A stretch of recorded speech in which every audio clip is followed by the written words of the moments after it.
सर्वप्रथम माँ भारती के चरणों में नमन।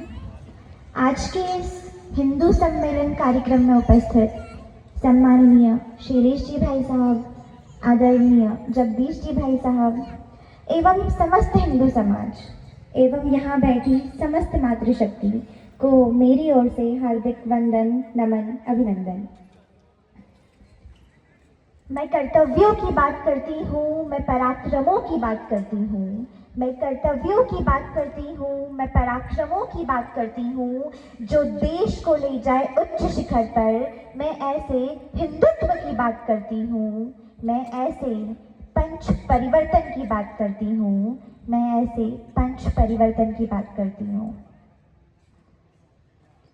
स्वतंत्रता दिवस पर आज़ादी को डिओड्रेन की तरह छिटक लेती हूँ। स्वतंत्रता दिवस पर आज़ादी को डिओड्रेन की तरह छिटक लेती हूँ और 26 जनवरी को साबरमती के संत वाली धुन को जोर जोर से लाउड स्पीकर पर सुन लेती हूँ। वो दरअसल मैं देशभक्त हूँ ना। चौराहे पर खड़ी महापुरुषों की तस्वीरों को माल्यार्पण कर देती हूँ और फेसबुक और व्हाट्सएप पर देश प्रेम की धाराओं को प्रवाहित कर देती हूँ। वो दरअसल मैं देशभक्त हूँ ना। और जब देशभक्ति की इन्हीं परिभाषाओं में उलझकर रह जाती हूँ तो स्वयं को लंका विजय के उस रण क्षेत्र में पाती हूँ जहाँ पर लक्ष्मण श्री राम से कहते हैं कि भैया क्यों ना हम इस अयोध्या प्रस्थान के बजाय इस स्वर्णमयी लंका पर ही अपना साम्राज्य स्थापित कर सकें। तो श्री राम का एक उत्तर मेरी सभी विडंबनाओं को दूर कर देता है। श्री राम कहते हैं, अपि स्वर्णमयी लंका नवे लक्ष्मण रोचते, जननी जन्मभूमिश्च स्वर्गादपि गरीयसी। अर्थात जहाँ पर भी हमारी जन्मभूमि होती है, जो कर्मभूमि होती है, वो स्वर्ग से भी महान होती है। और चाहे लंका कितनी भी स्वर्णमयी और सुंदर क्यों ना हो, मेरे लिए मेरी जन्मभूमि, मेरी कर्मभूमि से महान कुछ नहीं हो सकता। ठीक इसी प्रकार हम सभी की जन्मभूमि, हम सभी की कर्मभूमि भारत। आज वो 100 साल पुराना भारत नहीं जहां माँ भारती हम सभी से कहती है कि आपको देशभक्ति सिद्ध करनी है, आपको देश प्रेम सिद्ध करना है तो आपको मरना होगा, मिटना होगा, आजादी दिलानी होगी। आज वो 100 साल बाद का भारत है। आज एक नया भारत है। आज वो भारत है जो विकसितता की ओर बढ़ रहा है। आज वो भारत है जिसने गरीबी को समाप्त कर दिया है। आज वो भारत है जहाँ पर 70% से अधिक युवा सांस ले रहे हैं। आज वो भारत है जो विश्व की तीसरी इकोनॉमी बनने जा रहा है। ऐसा नया भारत। और आज इस भारत ने बहुत कुछ जीत लिया है। तो क्या जीता है इस भारत में? राम नाम का गौरव जीता, सत्य सनातन सौरभ जीता, अवधपुरी की माटी जीती, केसरिया परिपाटी जीती, जीता लाल लहू कोठारी तपो साधना जीती, सारी जीती है हुंकार हमारी और हिंदुआ धार हमारी। भगवा वो उदाचल जीता, काशी का गंगाजल जीता, चोटी जीती, बंधन जीता और भालिका चंदन जीता। जीत गई घनघोर प्रतीक्षा, जीत गई गीता की शिक्षा, जीत गए हनुमंत जाल की, जय जय हो करुणा निधान की। और क्या जीतना है अब की बारी? काशी मथुरा की तैयारी और आतंकी बुरखों पर भारी एक अकेला भगवाधारी, एक अकेला भगवाधारी। आज जो 100 साल बाद का भारत, आज नया भारत, तो इस भारत की चुनौतियां भी अलग है। ये भारत पूर्णतः अलग है। हम आडंबर करते हैं कि हम देशभक्त हैं, हम फेसबुक व्हाट्सएप पर ये जो बताते हैं कि हम देशभक्त हैं, ये असली देशभक्ति नहीं। जो असली देशभक्ति है वो हमें अब पता चलेगी कि हमारी देशभक्ति है क्या। जो हमारा नया भारत है, इसकी जो चुनौतियां हैं, तो जो हमारा राष्ट्रीय स्वयंसेवक संघ है, ना केवल उन्होंने उन चुनौतियों को परखा, उनको जाना, उनको समझा और उनसे निपटने के लिए कुछ रोड मैप भी तैयार किए हैं कि इस नए भारत की नई चुनौतियों से कैसे निपटा जाए। तो जो हमारे राष्ट्रीय स्वयंसेवक संघ ने जो रोड मैप तैयार किया है, उस रोड मैप का नाम है पंच परिवर्तन। पंच परिवर्तन के 5 परिवर्तन अगर यहाँ बैठे प्रत्येक व्यक्ति ने, इस देश के प्रत्येक व्यक्ति ने अपने जीवन में आत्मसात कर लिए तो वो दिन दूर नहीं जब हम पूरा विश्व गुरु होंगे, जब हम पूरे विश्व में अपने देश को, अपने माँ भारती को पुनः सिंहासन आरूढ़ करके विश्व गुरु की पदवी दिला पाएंगे, ये पंच परिवर्तन।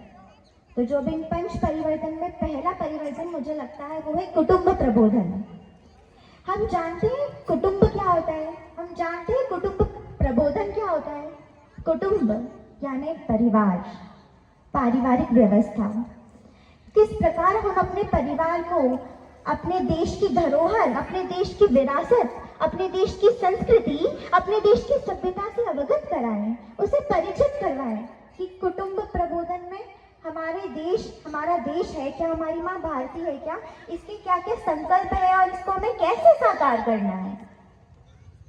लेकिन क्या ये सब जानने समझने के लिए हम एक हैं?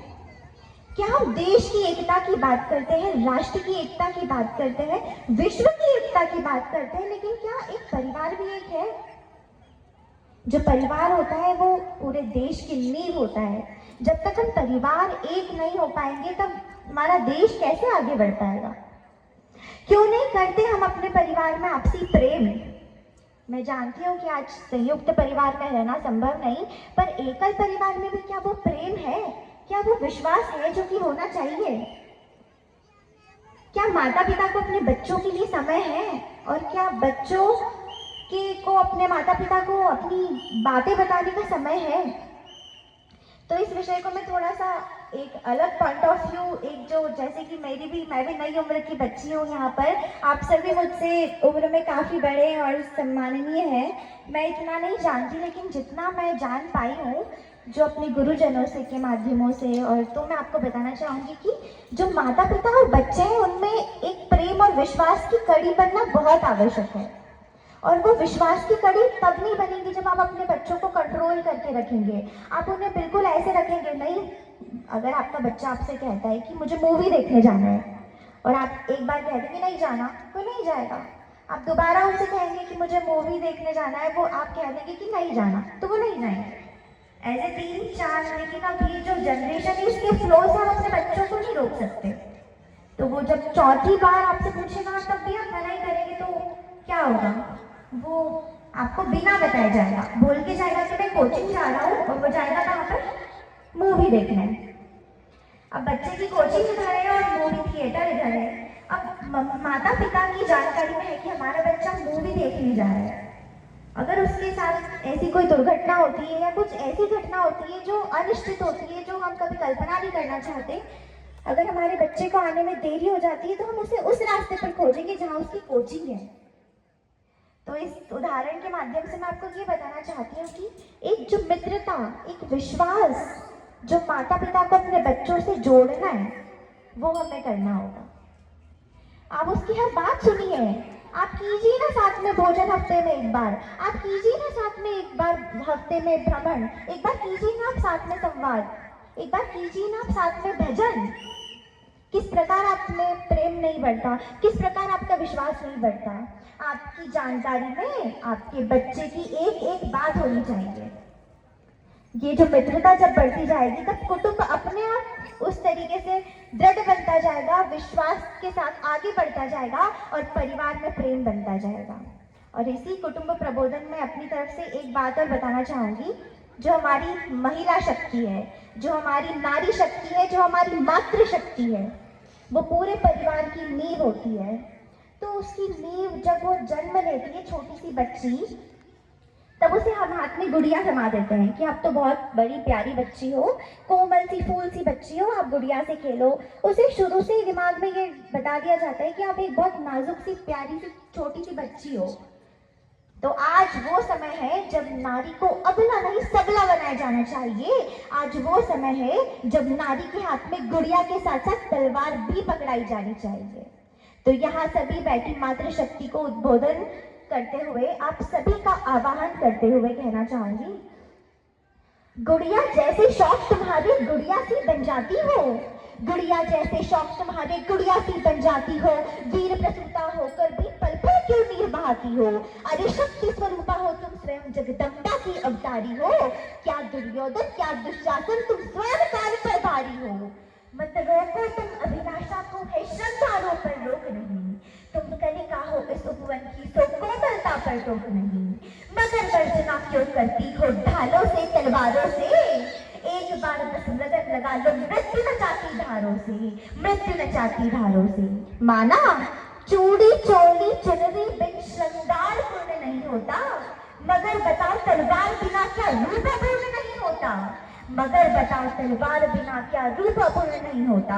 हर रक्त बीज को ऋण चंडी का रक्त रूप दिखाएंगे, और तुम खुद अपना चीर बचा लो, कृष्ण कहाँ तक आएंगे?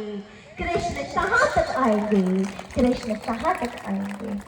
अब वो समय आ चुका है कि हमें अपनी बहन बेटियों को सशक्त बनाना होगा, इतना मजबूत बनाना होगा कि वो कठिन से कठिन विपत्तियों का स्वयं सामना कर सके। तो अब जो हमारा दूसरा परिवर्तन है, जो हमारा दूसरा विषय है, वो है नागरिक कर्तव्य। हम सभी इस देश के नागरिक हैं। हम अधिकारों के लिए तो बहुत लड़ाइयाँ लड़ते हैं। जब हमारा देश आज़ाद नहीं हुआ था, तब से हम अपने अधिकारों के लिए हम लड़ाइयाँ लड़ते हैं कि हमारे अधिकार है, हमको अधिकार मिलना चाहिए, हमको अधिकार मिलना चाहिए। पर क्या हमने कभी सोचा कि इस देश के प्रति भी तो हमारा कुछ कर्तव्य है, इस देश के प्रति भी तो हमारा कुछ दायित्व है? क्योंकि ये हमारे देश का कर्तव्य नहीं हमें आगे बढ़ाना, ये हमारा कर्तव्य अपने देश को आगे बढ़ाना, अपने राष्ट्र को आगे बढ़ाना, जो हमारे कर्तव्य है। आज आवश्यकता है इस देश के युवा को एक अलग दिशा देने की। आज आवश्यकता है इस भारत देश का ऐसा निर्माण करने की जो भूगोल में, खगोल में, कला में, साहित्य में, विज्ञान में, अनुसंधान में, पर्यावरण संरक्षण में माँ भारती का सिरमौर बनकर पुनः सिंहासन आरूढ़ है। अरे तकनीक जानने वाला युवा अब्दुल कलाम बने, IIT NIT में पढ़ने वाला छात्र नासा के लिए नहीं अपितु इसरो के लिए काम करे। हम हॉकी, फुटबॉल, कबड्डी, क्रिकेट खेले तो भारत के लिए खेले। यदि कोई हेमा दास दौड़ती हुई नारी सशक्तिकरण का उदाहरण देती हुई स्वर्ण जीते तो वो भारत के लिए जीते। हमारे गांव का युवा आगे आए और देश हित में नीरज चोपड़ा की तरह भाला फेंके। हम शिष्टाचार युवा बनाए कि जापान से पहले भारत का नाम हो, रचनाएं ऐसी रची जाए कि देश में साहित्य का नोबेल भारत को प्राप्त हो। पर्यावरण संरक्षण के साथ साथ अतिथि देवो भव की उक्ति को जागृत करने की आवश्यकता है। इस भावना को स्वीकार करने की आवश्यकता है। जो युवा चल सकता है चले, जो दौड़ सकता है दौड़े, जो रेंग सकता है रेंगे, मगर अपने कर्तव्यों का निर्वहन अवश्य करे और सिंह की गर्जना की भांति नेतृत्व क्षमता के साथ करें। यहाँ बैठे समस्त युवाओं का आह्वान करते हुए कहना चाहूंगी, उठो जवान देश की वसुंधरा पुकारती, ये देश है पुकारता पुकारती माँ भारती, पुकारती माँ भारती। करेंगे हम अपने कर्तव्यों का पालन, करेंगे हम अपनी राष्ट्रीय संस्कृति सभ्यता का संरक्षण, करेंगे हम अपनी राष्ट्रीय संपत्ति की सुरक्षा, करेंगे हम अपने शुल्कों का समय पर भुगतान, करेंगे हम अपने सभी कर्तव्यों का समाधान और कर्तव्यों का पूर्णतः आदर और सम्मान। जो हमारा तीसरा परिवर्तन है, ये दो परिवर्तन तो हमें अपने जीवन में उतारना